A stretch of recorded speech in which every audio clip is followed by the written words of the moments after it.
today's best sports shows. Tune in for the biggest personalities on the biggest stories, and don't miss us on The Herd weekdays at 12 Eastern. Catch it all right here Monday through Friday on FS1.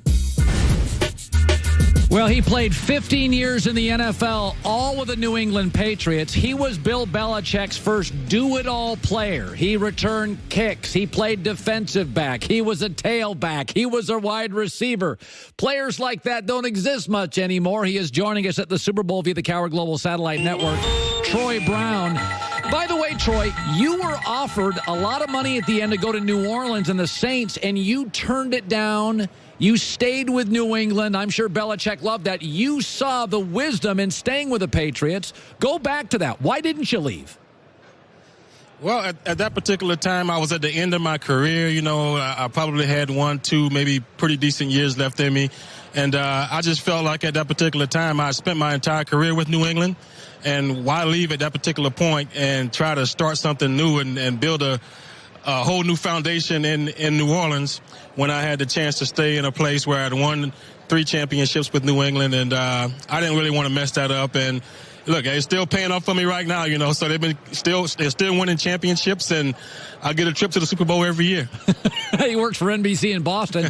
Troy, you saw the early Tom Brady when he wasn't as dominant. He didn't have the Randy Moss. What was the first sign to you that this guy was different?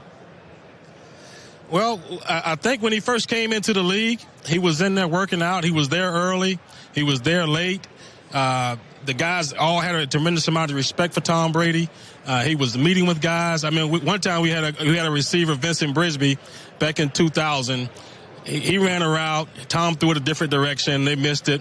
You know, and Tom started walking down the field to meet Vincent halfway, and not in a disrespectful way, but he was just trying to figure out what Vincent was thinking on that particular pass pattern because he wanted to get on the same page with him. You know, you just don't see rookie quarterbacks doing those kinds of things, especially with veteran receivers. So, and from that point on, even Vincent had a tremendous amount of respect for him. It's like, this guy's ready to play. He wants to be good. He wants to get better. You know, let's help him along. So at that particular point, his leadership skills were on display. You know, Brady's never been considered the athletic guy or the big-armed guy, but you don't last this long without skills. Is his athleticism or his arm underrated to you? Well, I don't know about his athleticism, but his arm could be underrated, especially at this point in his career. I think we saw Brady late in the season throwing some absolute lasers to a few guys. I think Cordell Patterson caught one. A few other passes he threw late in the season here to Edelman on those third down plays. Those passes had some zip on it, so he showed that he's still got some arm strength left in him, you know, and I don't know where people are talking about, you know, he's losing arm strength, he's losing this, he's losing that, but he seems to be perhaps in the best physical shape I've seen him in his career. Troy Brown joining us. Troy, when you looked at Belichick really embraced you, and you embraced it. Now, when you go back, you were an 8th-round draft pick. Why do you think so quickly Bill and you connected? Because, you know, he kind of squashes personalities. He's not for everybody, but you appeared to connect very early with him.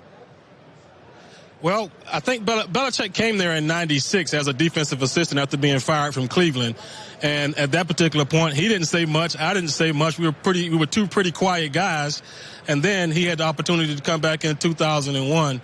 And then I was like basically one of his first signings that he made as the new coach of the New England Patriots. And at that particular point, he just said basically, you know, we had a hard enough time stopping you down with the New York Jets.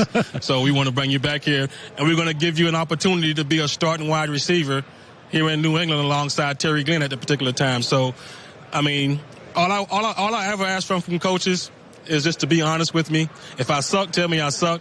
If I got a chance to be something, let me be that and give me an opportunity to be that. And Bill was always straight up with me. Do you think the Belichick-Brady controversy in the offseason, their differences, was overblown, or do you think there was some stress between the two?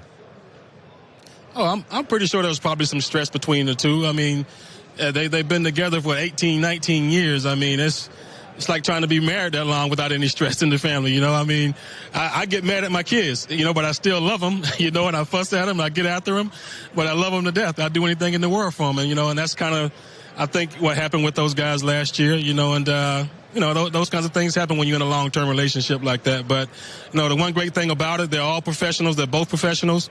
They put it aside last year and were still able to make it to the Super Bowl. And it just shows how they go about doing their job. Just true professionals about it. Gronk doesn't have long in the league. Edelman's past his prime. Do you feel like the dynasty's coming to an end soon? Well, I don't know about the player-wise. It was at a point earlier in this year where things were getting out of house, and they were airing their grievances in public, and I felt like things were getting out of hand then. But I think player-wise, I think they have the ability to always, rebuild if guys decide to walk away from the game. Obviously they got to start replacing some of these guys offensively and defensively. You got Hightower and McCourty. Those guys are getting up there in age, so you need to start replenishing some of that. But I think as long as you have Belichick running the show, you have Tom Brady running things on offense and making his decisions there, and Dante Scarnecchia, I might add. I think he's been a key piece to that New England success as well.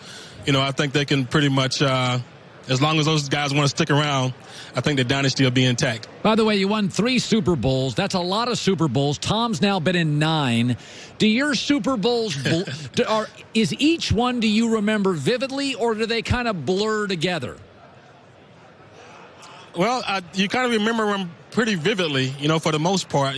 This 2001 obviously sets aside from the rest of them because it was the first one.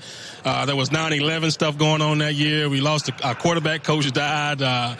Drew Bledsoe was knocked out. So you kind of remember a lot of things about different those different Super Bowls. So, but I can remember them just pretty vividly right now. By the way, Belichick, Brady. Which one retires first? Bill's getting close to 70. Everybody assumes it'll be Brady. But you know Bill pretty well. Is he going to do this for 7 more years? That's the thing. I don't know, man. I mean, Bill's been in this thing for a long time. And I remember him saying a while ago that he wasn't going to be wasn't going to be like Marv Levy and retire at 71 or 72, whatever Marv Levy was at that particular point. So I think he's 66 now. So I think he's right about that 4-year mark. So I think they're both on pace to retire around the same time. Tom's 41. He said 45 was going to be his age. So I think they leave this thing together. Okay, and finally, Sunday, I know you know the New England structure. I would guess you like New England. I think it's going to look like last year's Super Bowl. I suspect we have a bunch of points with a bunch of good offensive players. What do you think? You think no defense in this game? I just think I think the Rams are very comfortable in shootouts. I think they're hard to stop, and I think Tom's hard to stop. Yeah, that's the thing. I think for the Rams to have a chance in this football game, they cannot fall behind early in this game. They can't let the Patriots play the way they played the last 3 or 4 weeks here at the end of the season, where they just pound the ball and run it at you and run 8 minutes off the clock. It's hard to score when you don't have the ball. So, that's going to be tough on them. If they fall behind by a couple of scores early like they did against New Orleans, I don't think the Patriots are letting them back in. Troy, great talking to you. Congrats on your career, man. Thank you, man. Thanks for having me on. 15 years with one team. That is just unheard of in any. That's, you're getting into a Kobe Jeter thing. And he was the last guy for them that was kick returner, DB, wide receiver. He was like Danny Woodhead. If Danny Woodhead went on defense too. Like Troy did everything for them.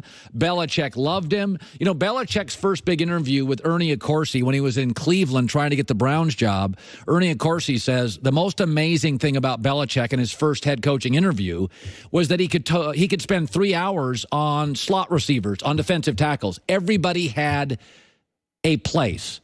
And Belichick's always loved people that can do, like return guys that can do multiple things. And Troy Brown was his first, gadget guy that could do, because for Belichick, it's a salary cap league. If you can do 2 things over one thing, you save me money on players. By the way, don't let your age beat you. Want to feel stronger and younger and more vitality in your life? Go to buymdrive.com, code HERD, created 10 years ago. Walgreens, Walmart, Amazon, other fine retailers. Final hour, Chris Haynes. He's got all sorts of stories breaking today in the NBA next.